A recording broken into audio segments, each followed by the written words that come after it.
नमस्कार शेतकरी मित्रांनो. तर आज आपण आपल्या रेड डायमंडच्या प्लॉटमध्ये आहे. तर बरेच शेतकऱ्यांचे प्रश्न घेऊन आज त्याचं उत्तर देण्यासाठी आलेलो आहे. आज व्हिडिओ महत्त्वाचा आहे. तर शेतकरी मित्रांनो, तर तुम्ही आपल्या चॅनलवरती नवीन असाल तर आधी आपल्या चॅनलला सबस्क्राईब करा, लाईक करा. तर तुम्ही इथपर्यंत आलाय म्हणजे तुम्हाला रेड डायमंड पेरूविषयी माहिती पाहिजे किंवा तुम्ही लागवड केलेली आहे किंवा तुम्हाला लागवड करायची आहे. त्यामुळे तुम्ही आज व्हिडिओ पाहत आहात. तर तुम्हाला तुमचं पहिल्यांदा आपल्या चॅनलवरती स्वागत आहे. तर शेतकरी मित्रांनो, तर सुरुवातीचे मुद्दे. शेतकऱ्यांना रेड डायमंडची लागवड करायची आहे. तर रेड डायमंडमध्ये भरपूर व्हरायटी आता ॲडव्हान्समध्ये आलेल्या आहेत, ज्या जास्त टेम्परेचरमध्ये टिकतील. तर रेड डायमंड ही जुनी व्हरायटी आहे. रेड डायमंड जो रेड गुजरात आहे, ती जुनी व्हरायटी आहे. ती 33-34 अंश सेल्सिअसपर्यंत चांगली सेटिंग होते, चांगली साईज होते. आणि तिथून पुढची व्हरायटी निघली आहे जी 38-39पर्यंत चांगली सेटिंग होते आहे आणि साईज होत आहे. तर ते JRV1 वगैरे आहे. तर तो विषय वेगळा आहे. तर त्याच्यावरती दुसरा व्हिडिओ बनवू आपण. तर आता जे रेड डायमंडची लागवड करायची आहे किंवा लागवड केलेली आहे, तर त्या शेतकऱ्यांनी काय काळजी घेतली पाहिजे, त्याच्या बहाराचं नियोजन कधी ठेवलं पाहिजे, अडचणी काय येतात, त्याच्यावरती उपाय काय केले पाहिजेत. तर शेतकरी मित्रांनो, आपण आपल्या पेरूच्या रेड डायमंड प्लॉटचा भार धरलेला आहे, फळधारणा धरलेली आहे. तर आपली जानेवारी छटणी होती. गेल्या वर्षी आपण एप्रिलमधली छटणी सक्सेस केलेली, चांगल्यापैकी माल काढलेला. तर ह्या वर्षी आपली जानेवारीतली छटणी आहे. तर आपल्याला काय अडचणी आल्या, सेटिंग किती झालं, ड्रॉपिंग किती होतं, कोणत्या टेम्परेचरला सेटिंग किती होऊ शकतं, तर हे सर्व आपण ह्या व्हिडिओमध्ये कव्हर करणार आहोत. तर सुरुवात करूया. तर आजचं टेम्परेचर, आज एप्रिल महिना चालू आहे, 15 एप्रिल आज दिनांक आहे. तर आजचं टेम्परेचर 40+ गेलेलं आहे. तर हेच मित्रांनो, त्याचा त्रास आपल्याला जाणवायला लागलेला आहे. कारण छटणीपासून 3 महिन्यानंतर आपलं पहिलं फळ सेटिंग झालेलं होतं चांगल्यापैकी. तर हे बघू शकता, अशा सेटिंग झाल्यानंतर दुसरा टप्पा तयार झालेला आहे. दुसरा टप्पा कसा, आपण पहिल्या काडीपासून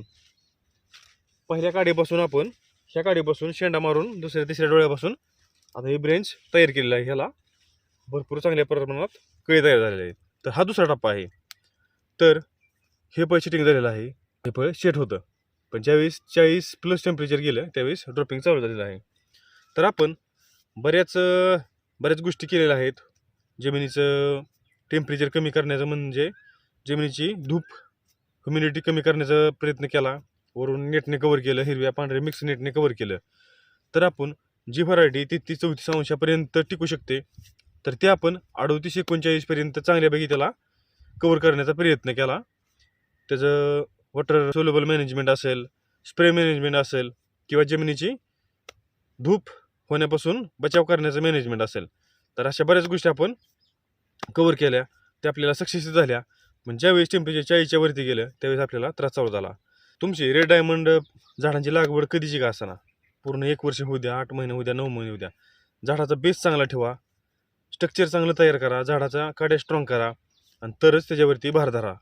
आणि सुरुवातीला भार धरताना 10-20 फळं, जास्तीत जास्त 30 फळापर्यंत धरू शकता.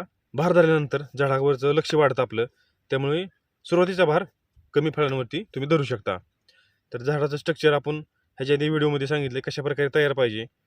तर झाडाचं स्ट्रक्चर आधी चांगलं तयार करा, झाड भक्कम करा, त्याची मुळी चांगली वाढवा, तरच झाडावरती माल लागल्यानंतर सेट होईल. तर फेब्रुवारी, मार्च, एप्रिल हे महिने सोडून तुम्ही सेटिंगचा पिरियड आणू शकता. एकतर जानेवारी तुम्ही सेटिंगचा पिरियड ठेवू शकता किंवा मेच्या नंतरचा सेटिंगचा पिरियड तुम्ही छटणी केल्यापासून 2.5 ते 3 महिने माल सेट होण्यास जातात. तर हा पिरियड 3 महिन्याचा पिरियड गाळून तुम्ही सेटिंगचा पिरियड ठेवू शकता. ह्या सर्व गोष्टी मला आलेल्या अनुभवावरून मी सांगत आहे. तर ह्या महिन्यात तुम्ही टाळू शकता. इतर वेळेस तुम्ही काळी जमीन असेल तर छटणी तुम्ही जुलैची ठेवू शकता. कारण पावसानंतरचा सेटिंगचा पिरियड पुढे जात आहे. पाऊस ज्या पिरियडला ह्याचा सेटिंगचा पिरियड येत आहे त्या पिरियडला पाऊस कमी येत आहे.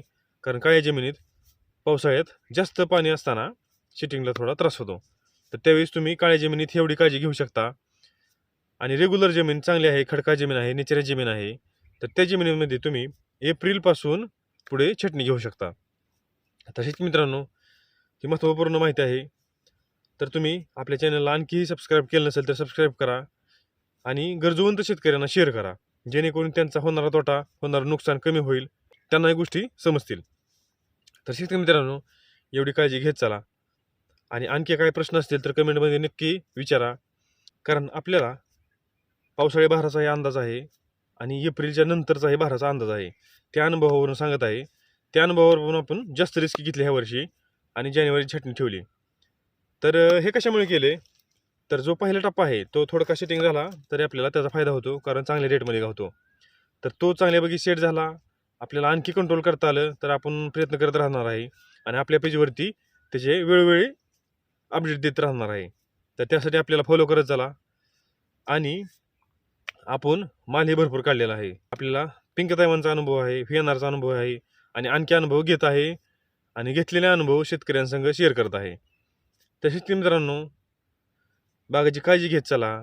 पूर्ण 100%पैकी 70 ते 80% ड्रॉपिंग व्हायला चालू झालेलं आहे.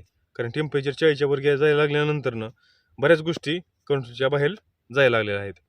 तर जे चांगलं फळ लिंबू आकारात झालेलं आहे ते फळ सेट आहे, पण त्याच्या खालील फळ टेम्परेचरमुळे ड्रॉपिंग जाणवत आहे. तर शेतकरी मित्रांनो, आपण असेच छोटे छोटे प्रयोग करत राहणार आहोत आणि त्यातून गोष्टी शिकणार आहोत. तर शेतकरी मित्रांनो, आजचा व्हिडिओ इथं संपवू आणि अशाच अपडेट तुम्हाला मिळत राहतील आपल्या चॅनलवरती. तर आपल्या चॅनलला कंटिन्यू बघत राहा. तुम्हाला अशाच महत्त्वपूर्ण माहिती तुम्हाला भेटत जाईल. तर आज इथेच थांबू. भेटू नवीन व्हिडिओमध्ये नवीन विषयावरती. तोपर्यंत धन्यवाद.